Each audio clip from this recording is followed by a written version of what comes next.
nga abakatoliki mu ggwanga bakyagenda mu maaso n'okujjukira nga begiweza emyaka 136 bukyanga bamiisa n'amaaso ne mapeera abaleetako n'eddiini. Olunaku olwaleero balamaze ku kijjukizo kya 24 ekisangibwa mu maka ga Amirusa Kikubo Ekitebi mu munisipaali y'e Lubaga, nga mu kifo kino we bagambye okuba nti we baatuukira nga bavudde ekigungo ekisangibwa mu munisipaali y'Entebbe.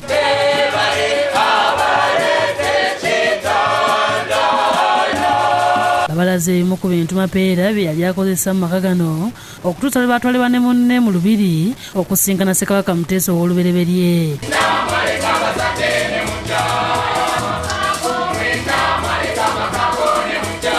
Emisa esabiddwa mu kifo kino ekulembeddwa Monsignor Charles Kasibante nga yakiikiridde Ssaabasumba Dr. Cyprian Kizito-Lwanga.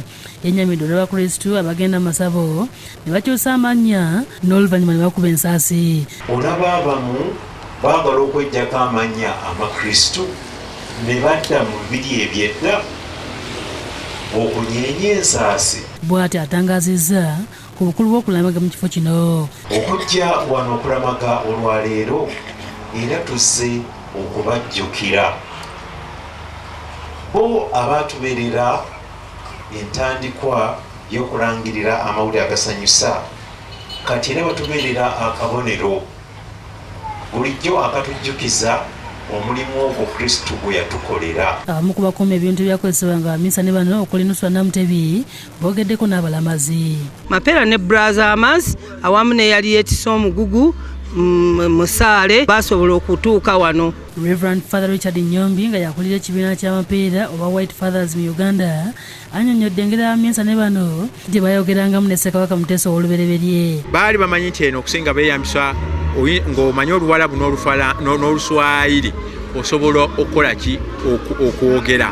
Kati era olwatuuka e Zanzibar baabo Bagamoyo ne batandika mpola mpola okukola ki okuyiga n'Oluswayiri.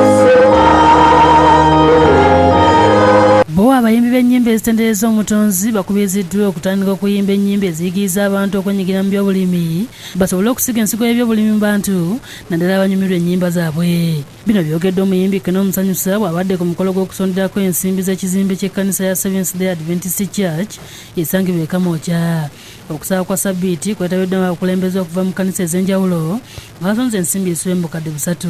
Abayimbi mwenna gye muli nga muyimba ennyimba ez'enjiri oba ennyimba ez'okutendereza mugende mu maaso n'okuyimba n'okuyiiya ennyimba ezikubiriza abantu okulima. Olw'ebyenkulaakulana mu kkanisa eno Mukadde Luuka Mulengera asabye abantu ba Katonda okugenda mu maaso n'okuwaayo ensimbi kubanga zikyetaagibwa. Abakristaayo tetuggwaamu maanyi era tukakasa Mukama nga embeezi kyaki yaffe egenda kuba ng'eggwa mu bwangu ddala.